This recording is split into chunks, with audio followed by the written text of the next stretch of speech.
Hello and good day everyone. My name is Randy from the first group and we will be presenting to you about political transnationalism. What is political transnationalism? It is political activities of party officials, governmental functionaries, or community leaders whose main goals are the achievement of political power and influence in the sending or receiving countries. It is used to describe a variety of activities, such as citizens being members of associations active in two different countries, political parties running campaigns across borders, lobbying national authorities of one country in order to influence its foreign policy toward the community's country of origin. Okay, next we will discuss about transnational issue and transnational actor. First, first of all, we got violence against women in Algeria. What interesting about this case is this issue first come up in domestic level and then it bring up to the international level, so it makes it transnational issue. In Algeria, they have predominantly Sunni Islam. So, I mean, legally and culturally, uh, violence against women is widespread, and it's seen as an okay in the society eyes because they're, like I said before, they're predominantly Sunni Islam. In the 2005 Amendment Family Code is informed by Islamic law and still discriminates against women, whether in terms of marriage, divorce, inheritance, or child custody. The situation of women in Algeria has experienced an upheaval due to the mass education of girls since their independence.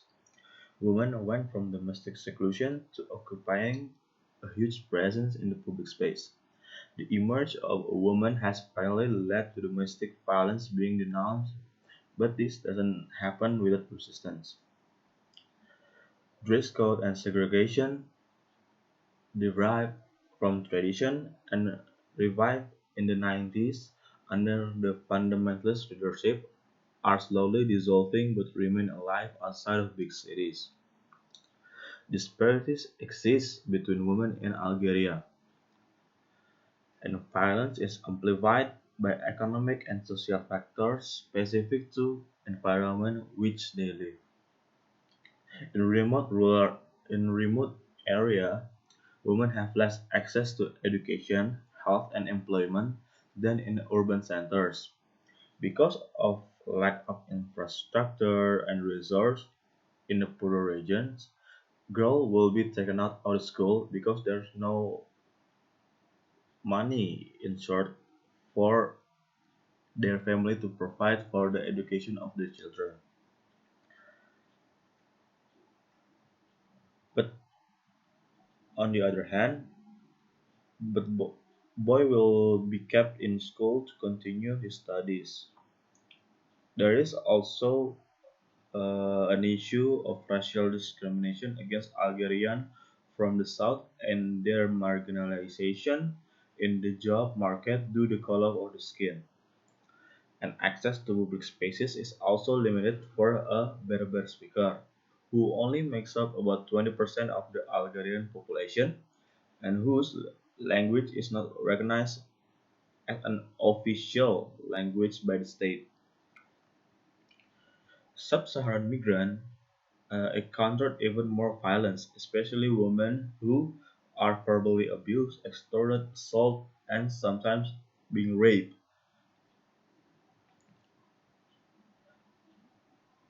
And there's a case with Mary Simone, the Cameroon migrant, experiencing a gang rape in 1 October 2015 in the city of Oran. The case, this case, especially what brings up the issue about violence against women in Algeria to international community because it's attract a lot of civil society organization and social media because the police basically refuse to acknowledge that this woman is being raped against her will. Uh, Following the case, I can say it in French, but in English, it's Algerian woman claiming their rights published a statement signed by a dozen NGOs as well as an online petition recalling Algeria's obligation to respect the right of an individual to file a complaint. In absence of legal protectors for the victim of the violence,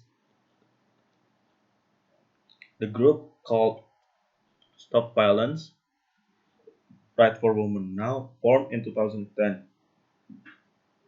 This collective, made up from different organizations and activists with the purpose of running campaign to advocate for the adoption of legal framework to punish violence against women in early 2015. Despite there is strong resistance from the traditionalists and the government tabled a bill before the National Congress. And the connection like government, NGO, and society role in violence against women in Algeria, they're interconnected with one another. Government can't do anything because basically the society still believe that violence against women is okay because they in their understanding the religion they believe it say so. So the NGO, what NGO bring to the table in here is the education and the protection against women, and the education itself is for the mass society that violence is not good, especially against women. Okay, next, women movement in Malaysia. Women movement in Malaysia is early day focused on domestic violence against women and children. The most common incident of domestic violence are sexual violence, rape, trafficking, and psychological abuse. Almost 19% of women in Malaysia have experienced domestic violence in their marriage. Women in Malaysia uh, do not like to be called as feminists because they are more connected to concept from the West and are less suited to local. They prefer to call themselves a woman factor who fight against all forms of economic and social justice and all forms of violence against women. In fact, the woman movement in Malaysia is very strongly influenced by feminists from the West.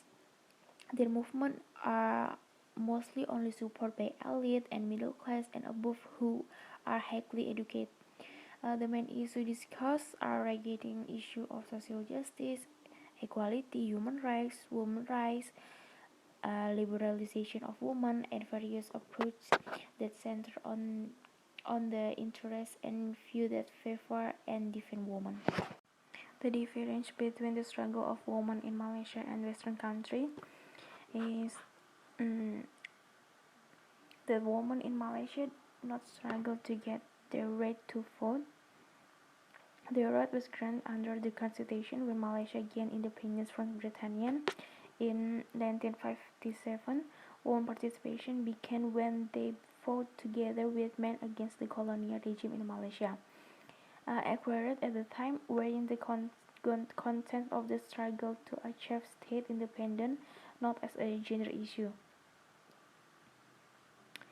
Women in Malaysia also began to demand better education, especially for girls, even though this was not on the agenda. In addition, they also began demanding political representation at both at both the central and regional level. The political participation of women in Malaysia is also influenced by ethnic diversity in Malaysia. They at the beginning of their struggle sought to improve their own ethnic position. Uh, the form of their political participation is through the woman wings in each political party that represent that, that represent their ethnic, like Malaysian Chinese Association and Malaysian Indian Congress. And another difference is that the strong woman in Malaysia is growing under the strong influence of Islam, which has become the standard of living and identity. Uh, Women activity in Malaysia are very conscious and avoid any controversy that is contrary to the exciting social, cultural, order or religion. Okay, next, cooperation with the government and NGO. To achieve its goal, the women movement currently carry out number of strategies. One way to join or institutionalize their movement, even to join the government. The character of the first social movement was raised in 1970, initially marked by protests against the state and against the dominant norms and having a loose organizational structure. And today, social movements, including feminism, have been partly institutionalized in government and non-government institutions, and in social policies, parties, and norms. This has become a debate. Even some observers say that that is a sign of the end of social movement. The idea of institutionalized carry the consequence that social movement join or collaborated with more formal institutions. The success of women organization will be guaranteed in the fact for women if they want to collaborate and have a close relation with the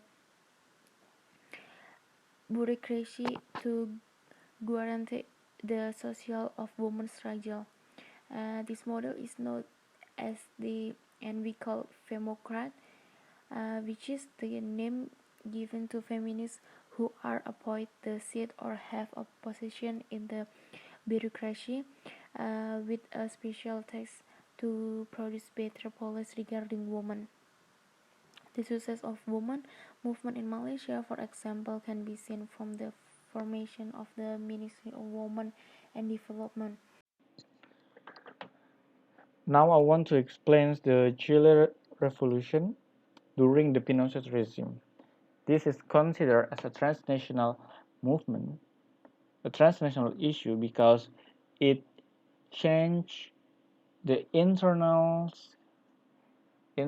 issue in the countries from because of the external actors that will be explained. So at that time, at 1973 until 81, Chile was under Augusto Pinochet. He is a dictator in Chile, and under his leadership, Chile is severely pure for the human rights because freedom is strictly prohibited. However, it raised the movement of um, the opposition against the Pinochet. It's a transnational human rights actor in Chile because the dictator itself is violate a lot of human rights. And then another transnational actors in Spain, they um, recognize that Chile is need a support from the other transnational actors. Therefore, because of the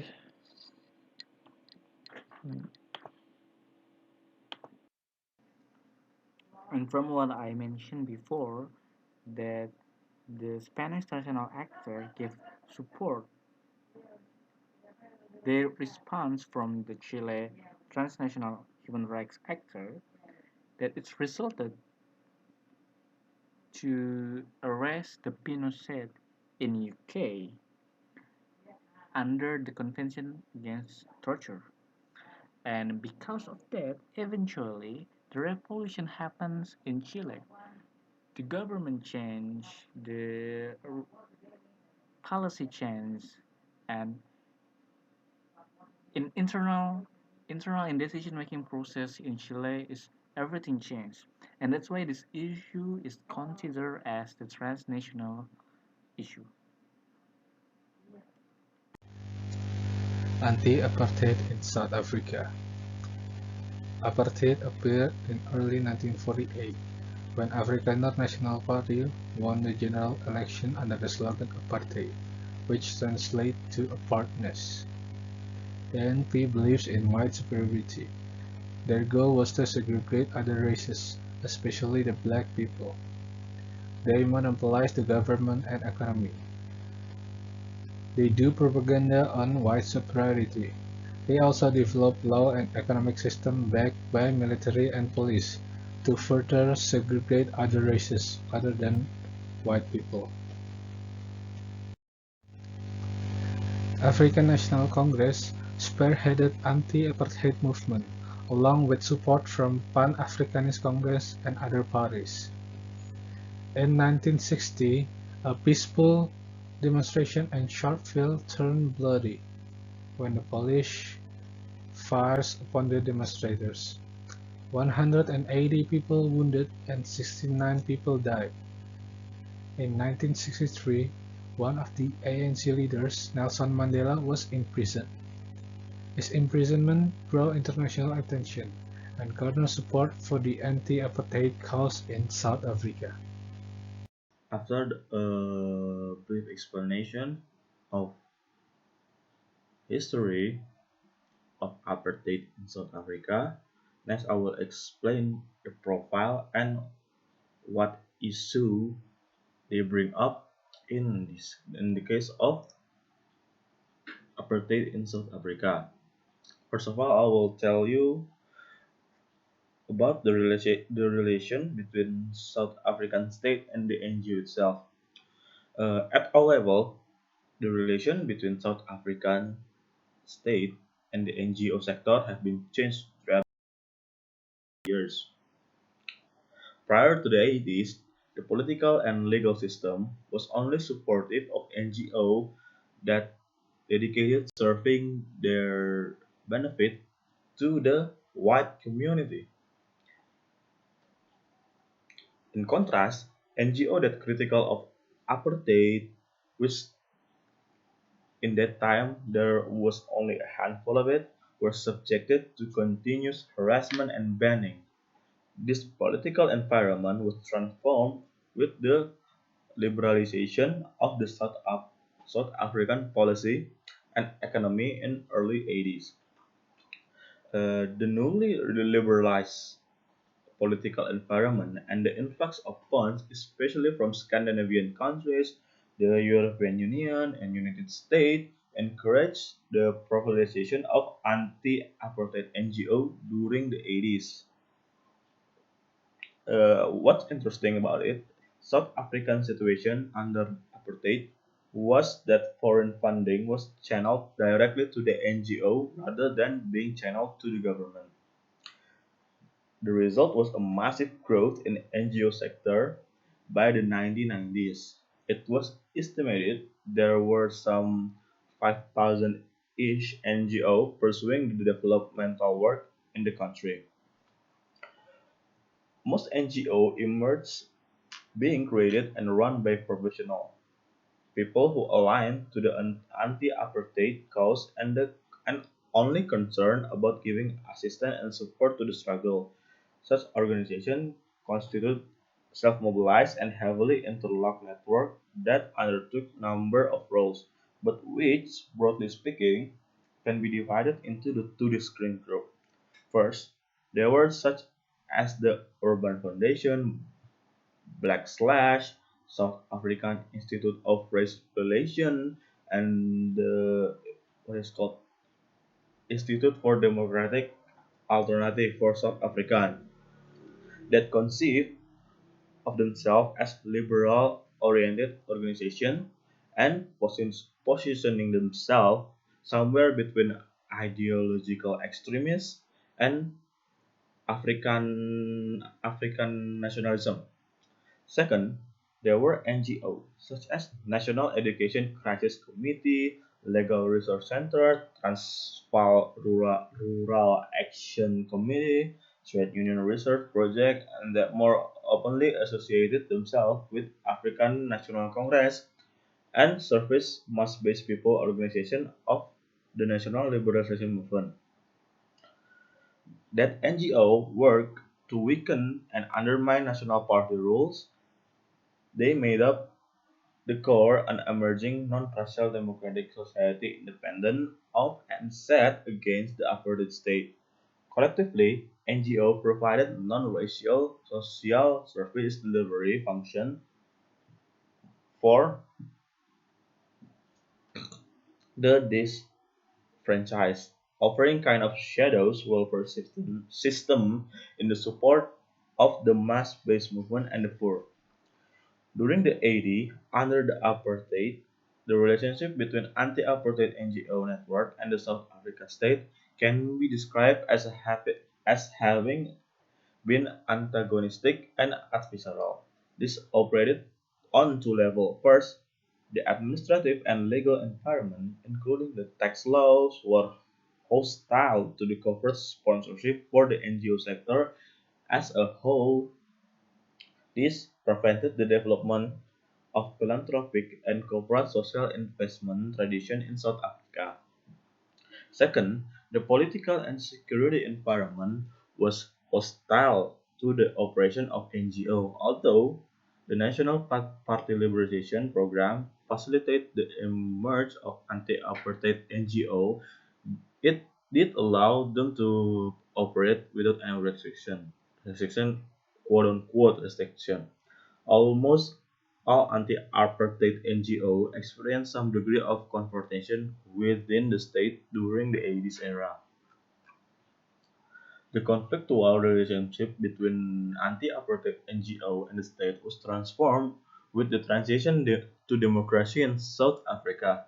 The 1994 election, in which ANC gained 63% of the vote, unushered, un, unushered in a new era and forced a shift from the politics of resistance of politics of reconstruction.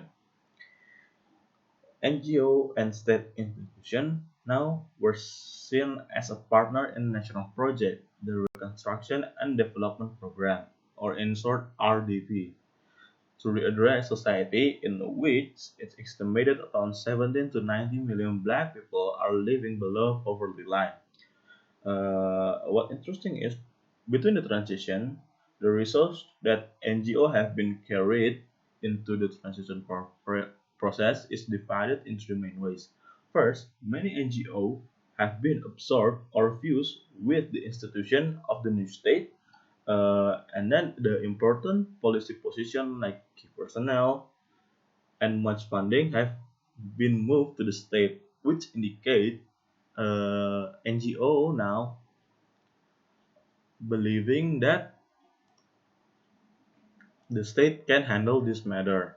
Second, NGO that were closest to the mass-based movement and have survived the impact of assimilation into the state structure have often by building on personal networks reposition themselves as an NGO with a complementary role to the new state by undertaking partnership within the government department developing policies, or providing welfare and development service. Third, NGOs that have been liberal in orientation have recast themselves as NGO taking up position as watchdog of the new state, advocating various policy positions and asserting their independence from the state with the intent of strengthening civil society.